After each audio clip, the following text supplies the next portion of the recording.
Video को मैं आपसे सबसे पहले कह रहा हूं, मैं कभी नहीं कहता हूं, सबसे पहले कह रहा हूं इस वीडियो को ज्यादा से ज्यादा शेयर करें, क्योंकि ये बात राजस्थान के मुख्यमंत्री और रेलवे मंत्री के पास पहुंचनी चाहिए। नमस्कार, जय हिंद, जय राजस्थान, विजय राजस्थान में आपका भाई नरपत सिंह डंडोर। आप देख रहे हो राजस्थान की आवाज। राजस्थान की आवाज में बात करूंगा चेन्नई से। जो भाई जो अपने शेरगढ़ विधानसभा क्षेत्र के हैं, चेन्नई से जोधपुर की तरफ आ रहे थे, रास्ते के अंदर नांदूर महाराष्ट्र के अंदर सुमेर सिंह की निर्मम तरीके से हत्या हो जाती है। उस बारे में बातचीत करूंगा। बात करना इसलिए जरूरी है क्योंकि राजस्थान के अंदर एक भी ऐसा कोई सामाजिक कार्यक्रम नहीं है, चाहे मंदिर बनाओ, चाहे गौशाला बनाओ, चाहे कोई हॉस्टल बनाओ, कोई सामाजिक कार्यक्रम हो, चाहे राजनीतिक कार्यक्रम हो, चाहे चुनाव हो, सबसे ज्यादा फंड प्रवासी भाई जो राजस्थान के हैं और बाहर रहते हैं उनकी तरफ से आता है। परंतु उन भाइयों के लिए कोई भी प्रॉपर व्यवस्था नहीं है। चेन्नई से अपनी बहन की शादी के लिए सुमेर सिंह अपनी बहन की शादी के लिए खुशियों का माहौल के अंदर चेन्नई के अंदर मिठाई का व्यवसाय करते हैं और वह राजस्थान की ओर आ रहे हैं। रास्ते के अंदर और भी उनके साथ में कुछ राजस्थानी महिलाएं थी, उनके साथ में नहीं थी, परंतु उनके पास में सीट पर कुछ राजस्थानी महिलाएं और कुछ राजस्थानी भाई बैठे थे। उनके साथ में कुछ युवा वहां आते हैं और उनके साथ में बदतमीजी करते हैं, गाली गलौज करते हैं और मारपीट करने का प्रयास करते हैं। परंतु सुमेर सिंह क्षत्रिय धर्म निभाते हैं और उनको बीच बचाव करने के लिए बीच में पड़ते हैं। जब सुमेर सिंह बीच में पड़ते हैं तब उनकी कासुनी ज्यादा हो जाती है। उसके बाद में वह युवा महाराष्ट्र के अंदर नांदूर के अंदर अपने दोस्तों को फोन करते हैं। 20-25 जने नांदूर रेलवे स्टेशन पर हथियार लेकर पहुंच जाते हैं। सबसे बड़ा सवाल कि रेलवे स्टेशन के अंदर हथियार लेकर वो लोग कैसे अंदर घुस गए।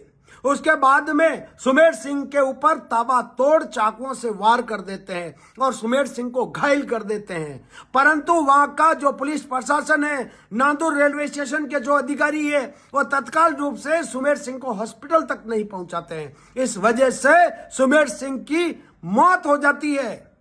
कितना बड़ा सवाल है। इस मामले के अंदर राजस्थान के मुख्यमंत्री भजनलाल शर्मा को महाराष्ट्र सरकार से बात करनी चाहिए और उच्च स्तरीय इस मामले में जांच होनी चाहिए और परिवार को न्याय मिलना चाहिए। इस मामले में रेल मंत्री अश्विनी जी वैष्णव को भी इस मामले के अंदर संज्ञान लेना चाहिए, क्योंकि आप रेल मंत्री हो और आपकी रेल के अंदर कोई व्यक्ति सवार करके जोधपुर की तरफ आता है, वो आपकी रेलवे के अंदर बैठा है और उसके अंदर जाकर कुछ युवा उनके ऊपर ताबड़तोड़ हमला कर देते हैं, उनकी हत्या कर देते हैं। अश्विनी जी वैष्णव साहब, इस मामले की जांच करवानी चाहिए आपको उच्च स्तरीय, और जो भी परिजन है, इनके परिवार के लोग हैं, उनको न्याय मिलना चाहिए। सुमेर सिंह के परिवार को न्याय मिलना चाहिए और रेलवे मंत्री की तरफ से इस परिवार को आर्थिक सहायता भी मिलनी चाहिए। मैं तो ये कहता हूं मुख्यमंत्री जी, इस मामले के अंदर आप संज्ञान लीजिए, क्योंकि राजस्थान के अंदर एक भी काम ऐसा नहीं है जो प्रवासी भाइयों के बिगैर होता है।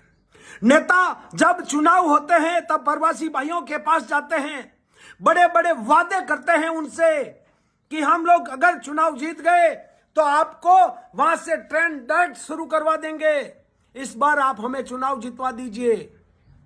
कैलाश जी चौधरी ने तो मेरे पास वो वीडियो पड़ा है, जब मद्रास में जाकर लोगों से वादा करते हैं, प्रवासी भाइयों से वादा करते हैं कि आपकी बाड़मेर जालोर से होते हुए साउथ इंडिया के लिए डायरेक्ट ट्रेन की व्यवस्था करवा देंगे। परंतु यहां तक प्रवासी भाई नहीं प्रवास के अंदर सुरक्षित हैं और नहीं वहां से आने वाले जो रेलवे मार्ग से आते हैं वहां पे भी सुरक्षित हैं। आए दिन अहमदाबाद के अंदर उतरते हैं और वहां पे रिक्शा वालों से माथापड़ी करते हैं जो चेन्नई के लोग आते हैं। इसलिए मेरा निवेदन है, राजस्थान के अंदर भारतीय जनता पार्टी की सरकार, महाराष्ट्र के अंदर भारतीय जनता पार्टी की सरकार और केंद्र के अंदर भारतीय जनता पार्टी की सरकार, तीनों जगह पर भारतीय जनता पार्टी की सरकार है और इस मामले में संज्ञान लेकर सुमेर सिंह के परिवार को तत्काल रूप से न्याय मिलना चाहिए और आगे ऐसी घटना घटित नहीं हो उसके लिए व्यवस्था होनी चाहिए। तो आप सिर ठोक देना ताकि मुख्यमंत्री भजनलाल शर्मा तक बात पहुंचे और वो इस मामले के अंदर संज्ञान ले। जय हिंद।